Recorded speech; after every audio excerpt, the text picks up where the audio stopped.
Today we got dumbest popular MMA narratives. These are things I see everywhere online that I think are completely retarded. All right, we're going to kick it off. If Izzy didn't call out Alex, he wouldn't be in the UFC and they wouldn't have fought. This one's basically saying if Izzy didn't open that mouth about Alex being in that bar, he wouldn't have had to deal with all this shit with Alex. I see this one everywhere. I even made a short kind of fucking with Izzy because I can't stand the guy. I think a lot of people don't know that interview happened in early 2020. It actually happened on March 3rd, right before the pandemic, when Izzy was already a champion.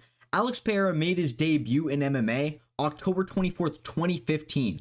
And he said multiple times while he was a Glory champion that he wanted to move into MMA eventually because it made more money. It was just more popular. And kind of the second half to this is a lot of people say Alex got like an easy shot because there's this rivalry with Izzy. They boosted up the rankings, which is kind of true. But at the same time, Alex already had the credentials of being a double champ in Glory.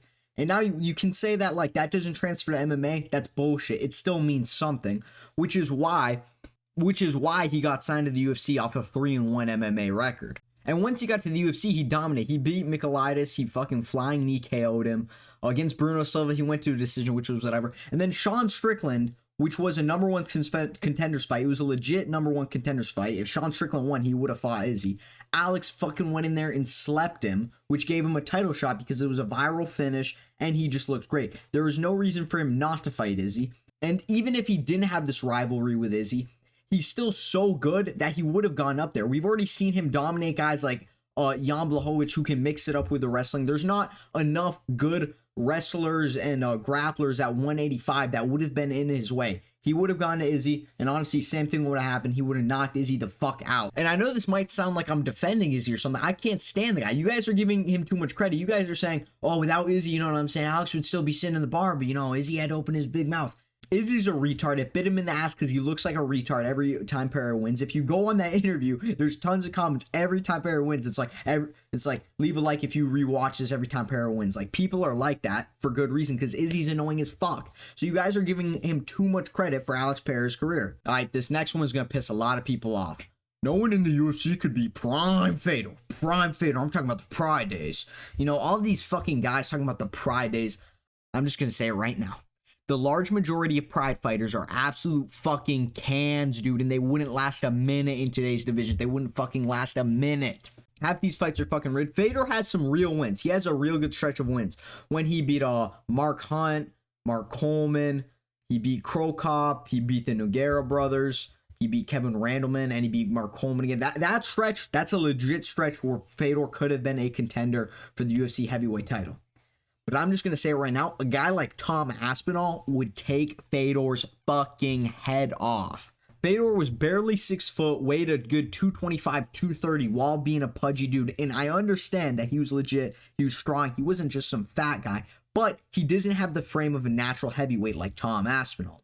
And if you try and bring up the fact that, after Pride got disassembled, when Fedor was still in his early 30s, he got finished 3 times in a row by Verdum, Silva, and Henderson. People just fucking know that. They're like, oh, well, Pride guys, they had to fight fucking 100 times a night, so it doesn't mean shit. It doesn't mean shit that he lost. The Pride guys, they just fought so fucking much. Since the year 2000, Fedor had at least 2.5 months between every fight.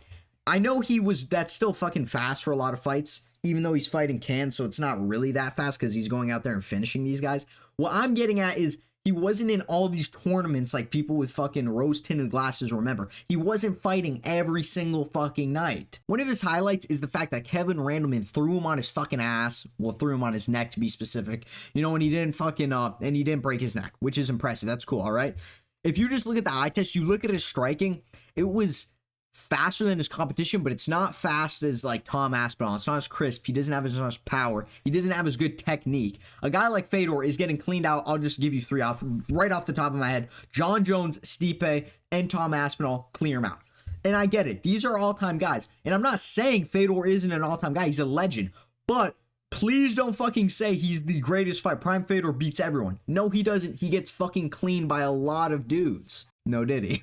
All right, third one, my least fucking favorite one. Jon Jones has done enough. He doesn't need to fight Tom Aspinall. I've been seeing this everywhere since Tom Aspinall fucking won the interim belt. I see this on every comment section. It's old heads. It's even like new dick riders. Like it's just like everyone, I feel like.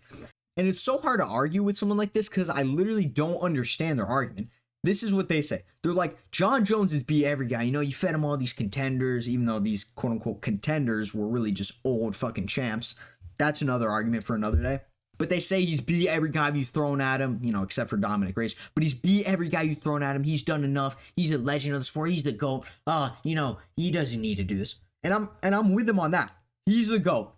And if he doesn't fight Tom Aspinall, he will still be the GOAT as much as I hate him. But see, his GOAT status has nothing to do with him being the fucking heavyweight champion of the world. If you're the heavyweight champion and there's an interim champion, you have to fight the interim. That's the whole point of the interim. And I'm not even going to get into the fact that Stipe is not a real contender because it's been 2 years since he fought. And when he did fight, he was getting his fucking brain smeared again. They literally had to scrape him off the fucking canvas when Francis fought him. So that doesn't count. This dude can't even fucking walk to the arena. He's wearing a cane. So whatever. You want to have your fake fight that means fuck all? Do it. Vacate the belt. Vacate the belt and let Tom Aspinall have the belt. It won't even fucking affect you that much. But it's the truth because Jon Jones knows, and I'll make a whole video if people disagree with me on this, Tom Aspinall would finish Jon Jones and it's not fucking close. I don't care. And this is going to sound crazy, but I'll just say it right now. Tom Aspinall is the best fighter ever. Just in terms of you put one guy in a room, you put another guy in a room, who's coming out? It's Tom Aspinall. And that's out of all the UFC, all the pride, all the Strikeforce, all of that shit. And I'm not talking about pound for pound. I'm not talking about skill. His frame and his good skill allows him to be the fucking most dangerous fighter. Sorry for going on that tangent, but you know, it's just something I feel. But this is my problem. Jon Jones has to fucking fight the interim champ. This has never, ever, ever happened before where you're going to make an interim champion defend his interim belt while the champion can fight. He should have vacated his belt when he knew he was going to be out with a fucking 9-month, 12-month pec injury. Any decent person, any good champion like Jamal Hill, like Yuri Prohaska, they vacate their belt with an injury. You know, fucking wife beater, hit and run, drug, coke fiend. You know, he's different. He's a piece of shit, so he's not going to do that. But regardless, even if you want to keep the belt, even though you've had one fight in the past 2 years, that's whatever. You have to defend it against Aspinall or you're a fucking paper champ. If you win, and this is my problem. If he doesn't defend it against Aspinall, it just waters down what it means to be a champion. Because the champion not only isn't the best guy, he won't even give the best guy a fucking shot, which is why I hate Jon Jones. He's a piece of shit. All right, my next one is MMA is a stupid sport you can't actually predict. You see, we got 4 content creators here. We got MMA Guru, Lucas Tracy MMA, MMA Joey, and Eric Hawani. I like Guru and Tracy. I watch their videos. Joey, I don't really know much about, and I hate Eric Hawani. But I've all heard him say some shit like this. MMA is like a stupid sport. You can actually predict it. It's crazy. It's unpredictable. Eliminates a lot of fucking predictability because one off night obviously changes the whole fucking thing. It's different from the NBA where even if fucking a guy like LeBron's having an off night, who knows, maybe his trash ass team with D'Lo and AD can step up. Probably not. But it's just a lot more predictable. So that's fine if you say that.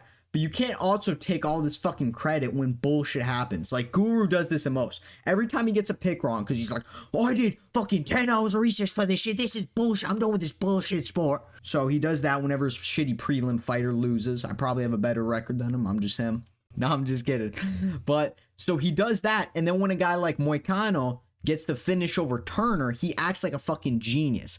I also picked Moicano to beat Turner, by the way. You can see that on my UFC 300 video. I also said Alex Pereira was going to knock out Jamal Hill. For all those people in my last video saying I dick ride Jamal Hill, I'm not even a Jamal Hill fan. Anyway, let me get off that. So Jalen Turner can literally get inches away from finish Moicano, try and do a fucking highlight, try and get a clip, walk off, or whatever. Moicano ends up coming back in. MMA Guru's like screaming at the top of his lungs, none of yous picked him. None of yous picked Moicano. None of yous picked Moicano. Acting like a genius. And after he was talking like, it was such a smart pick. And it's like, you can't say, oh, I got unlucky. This sport's bullshit. I did all this research or whatever. And then when you get lucky, say it's smart. You just got lucky and that's whatever. No hate to all these guys. But again, no hate to Guru or Lucas Tracy. I really like their videos. I'm not trying to start anything. But if you guys are, I was thinking about making a content creator May Madness, I guess, because this is so late. May Madness little thing. Let me know if you guys want to see that. All right, that's going to be the end of the video. Thank you so much for watching. If you disagree, comment you're a retard or a variant of that. Let me know in the comments.